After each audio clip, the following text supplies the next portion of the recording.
नमस्कार, मैं हूं शशि शेखर और आप देख रहे हैं यूथ एजेंडा। आज हम बात करेंगे डॉक्टर भीमराव अंबेडकर के बारे में। अंबेडकर एक सहृदय नेता थे। उनका जन्म मध्य प्रदेश के इंदौर शहर में स्थित महू में हुआ था, जिसका नाम आज बदलकर डॉक्टर अंबेडकर नगर रख दिया गया। डॉक्टर भीमराव अंबेडकर जी का जन्म 14 अप्रैल 1891 में हुआ था। डॉक्टर भीमराव अंबेडकर जाति से दलित थे। उनकी जाति को अछूत जाति माना जाता था, इसलिए उनका बचपन बहुत ही मुश्किलों में व्यतीत हुआ था।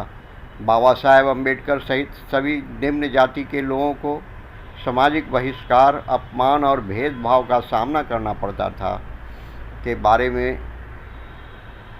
विस्तार से जानेंगे। डॉक्टर अंबेडकर बचपन से ही अत्यंत मेधावी थे। इनका बचपन और इनके पिता मुंबई शहर के एक ऐसे मकान में रहने गए जहां एक ही कमरे में पहले से बेहद गरीब लोग रहते थे, इसलिए दोनों के एक साथ सोने की व्यवस्था नहीं थी। तो बाबा साहेब अंबेडकर और उनके पिता बारी बारी से सोया करते थे। जब उनके पिता सोते थे तो डॉक्टर भीमराव अंबेडकर दीपक की हल्की सी रोशनी में पढ़ते थे। भीमराव अंबेडकर संस्कृत पढ़ने के इच्छुक थे, परंतु छुआछूत की प्रथा के अनुसार और निम्न जाति के होने के कारण वे संस्कृत नहीं पढ़ सकते थे। परंतु ऐसी विडंबना थी कि विदेशी लोग संस्कृत पढ़ सकते थे। भीमराव अंबेडकर की जीवनी में अपमानजनक स्थितियों का सामना करते हुए डॉक्टर भीमराव अंबेडकर ने धैर्य और वीरता से अपनी स्कूली शिक्षा प्राप्त की और उसके बाद कॉलेज की पढ़ाई की। बाबा साहेब अंबेडकर की शिक्षा डॉक्टर भीमराव अंबेडकर ने 1907 में मैट्रिकुलेशन करने के बाद एल्फिंस्टन कॉलेज में 1912 में ग्रेजुएट हुए। 1913 और 15 प्राचीन भारत व्यापार पर एक शोध प्रबंध लिखा था। डॉक्टर भीमराव अंबेडकर ने 1915 में कोलंबिया विश्वविद्यालय से अर्थशास्त्र में एमए की शिक्षा ली। 1917 में पीएचडी की उपाधि प्राप्त की। National development for India and analytical study विषय पर उन्होंने शोध किया।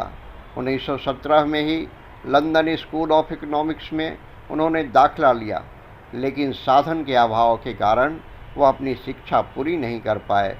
कुछ समय बाद लंदन जाकर लंदन स्कूल ऑफ इकोनॉमिक्स से अधूरी पढ़ाई उन्होंने पूरी की। उसके साथ साथ एमएससी और बार एट लॉ की डिग्री भी प्राप्त की। अपने युग के सबसे ज़्यादा पढ़े लिखे राजनेता और विचारक थे। भीमराव अंबेडकर कुल 64 विषयों में मास्टर थे, 9 भाषाओं के जानकार थे और विश्व के सभी धर्मों की पढ़ाई की थी। इन्होंने अपने जीवन में 2 रचनावलियों का तैयार किया था। डॉक्टर भीम साहेब अंबेडकर द्वारा लिखित दोनों रचनावलियों में उनके जीवन की, उनके भाषणों, उनके कृतियों को संजोया गया है। बाबा साहेब अंबेडकर ने इतनी असमानताओं का सामना करने के बाद सामाजिक सुधार का मोर्चा उठाया और अंबेडकर जी ने ऑल इंडिया क्लासेज एसोसिएशन का गठन किया। सामाजिक सुधार को लेकर वह बहुत प्रयत्नशील थे। ब्राह्मणों द्वारा छुआछूत की प्रथा को मानना, मंदिरों में प्रवेश न करने देना, दलितों से भेदभाव, शिक्षकों द्वारा भेदभाव आदि सामाजिक सुधार करने का प्रयत्न किया, परंतु विदेशी शासनकाल होने के कारण वह ज़्यादा सफल नहीं हो पाए। विदेशी शासकों को यह डर था कि यदि यह लोग एक हो जाएंगे तो परंपरावादी और रूढ़िवादी वर्ग उनका विरोधी हो जाएगा। डॉक्टर भीमराव अंबेडकर जीवन छुआछूत विरोधी संघर्ष के रूप में जानना चाहिए। डॉक्टर भीमराव अंबेडकर छुआछूत की पीड़ा को जन्म से ही झेलते आए थे। जाति प्रथा और ऊंच नीच का भेदभाव वह बचपन से ही देखते आए थे और इसके स्वरूप उन्होंने काफ़ी अपमान का सामना किया। डॉक्टर भीमराव अंबेडकर ने छुआछूत के विरुद्ध संघर्ष किया और इसके जरिए वे निम्न जाति वालों को छुआछूत की प्रथा से मुक्ति दिलाना चाहते थे और समाज में बराबर का दर्जा दिलाना चाहते थे।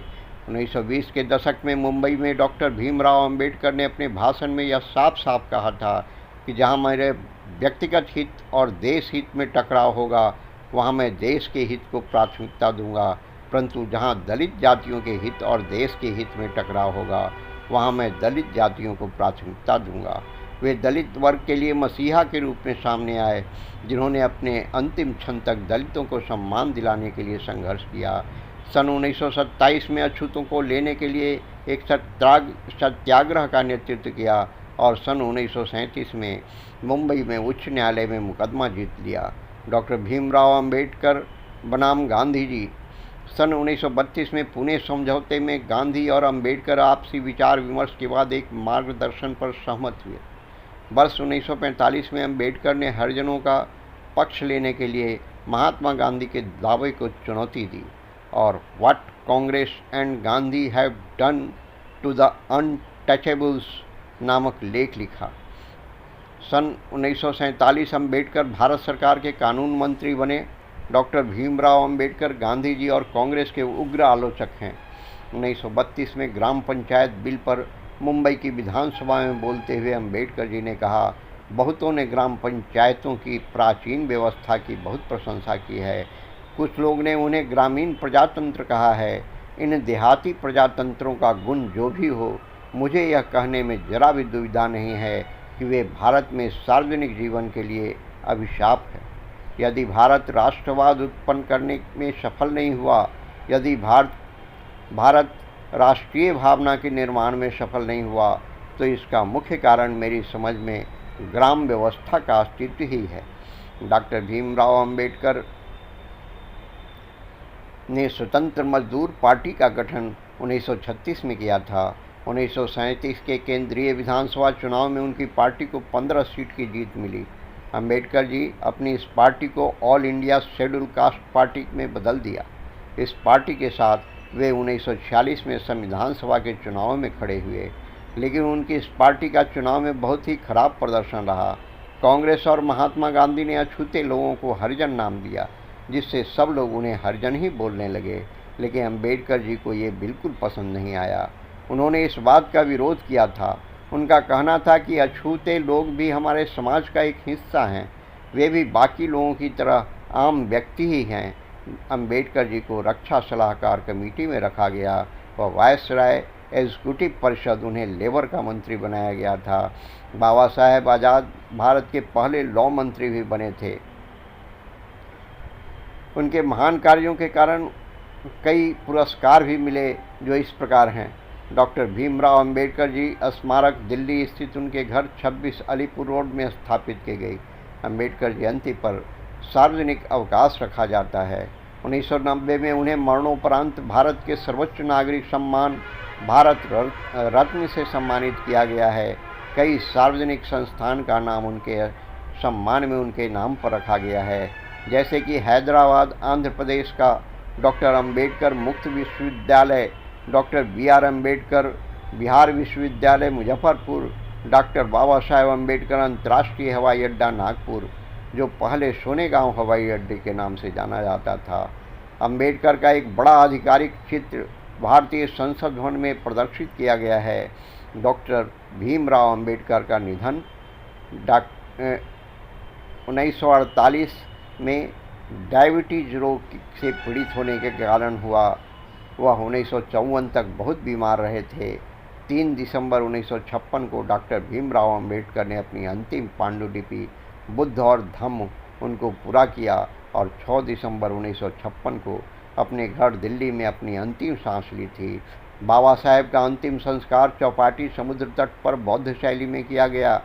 उस दिन से अम्बेडकर जयंती पर सार्वजनिक अवकाश रखा जाता है। अगर आज बाबा साहेब अम्बेडकर जिंदा होते तो समाज के लिए क्या क्या बदलाव ला सकते थे। हमारी समझ से आरक्षण पर शुरू से ही उनकी नज़र रहती। उनके साथ ही आरक्षण नीति में कुछ बुनियादी बदलाव उनकी मांग होती। वे दूसरी पीढ़ी को आरक्षण का फ़ायदा कतई भी नहीं लेने देते, क्योंकि अब यह ज़रूरत नहीं, वेजा फ़ायदा था। आरक्षित कोटे से एक अवसर पाने वाले दलित परिवार बेहतर आर्थिक और शैक्षणिक स्तर हासिल कर चुके थे। बाबा साहेब इसे सामान्य वर्ग में आना ही मानते थे। गरीबी सिर्फ दलितों में नहीं थी, गांव में लाखों परिवार भी उसी लंबी गुलामी की पैदाइश थे। इसके अलावा भूमिहीन, गरीब और मजदूरी पर आश्रित हैं। अगर बाबा साहेब होते तो इसको नज़रअंदाज नहीं कर सकते थे। वे पहले शख्स होते जो 20 साल बाद आर्थिक आधार पर सबका साथ सबका विकास चाहते। तब ऊंची जाति के उपेक्षित और प्रतिभाशाली लोग भी सिर्फ उन्हीं की शरण में जाते और वही सर्वोत्तम न्याय संगत रास्ता निकालते। वे अनुसूचित जाति जनजाति के नौकरी प्राप्त अफसर कर्मचारियों के संगठन बनाए जाने के खुलकर खिलाफ होते। वे कहते आरक्षितों के संगठन बनाकर आरक्षण को राजनीतिक ढाल मत बनाइए, वरना हम दिशा भटक जाएंगे। आप मजबूत हो गए हैं तो दूसरे कमजोरों की सहायता कीजिए। बाबा साहेब अम्बेडकर के बारे में कुछ रोचक तथ्य हैं। भारत के झंडे पर अशोक चक्र लगाने वाले डॉक्टर भीमराव अंबेडकर ही थे। डॉक्टर भीमराव अंबेडकर लगभग 9 भाषाओं को जानते थे। भीमराव अंबेडकर ने 21 साल की उम्र तक लगभग सभी धर्मों की पढ़ाई कर ली थी। भीमराव अंबेडकर ऐसे पहले इंसान थे जिन्होंने अर्थशास्त्र में PhD विदेश में जाकर की थी। भीमराव अंबेडकर के पास लगभग 32 डिग्रियां थी। बाबा साहेब आज़ाद भारत के पहले कानून मंत्री थे। बाबा साहेब ने 2 बार लोकसभा चुनाव लड़े, लेकिन दोनों बार हार गए। भीमराव अंबेडकर हिंदू महार जाति के थे जिन्हें समाज अछूत मानता था। भीमराव अंबेडकर कश्मीर में लगी धारा नंबर 370 के खिलाफ थे।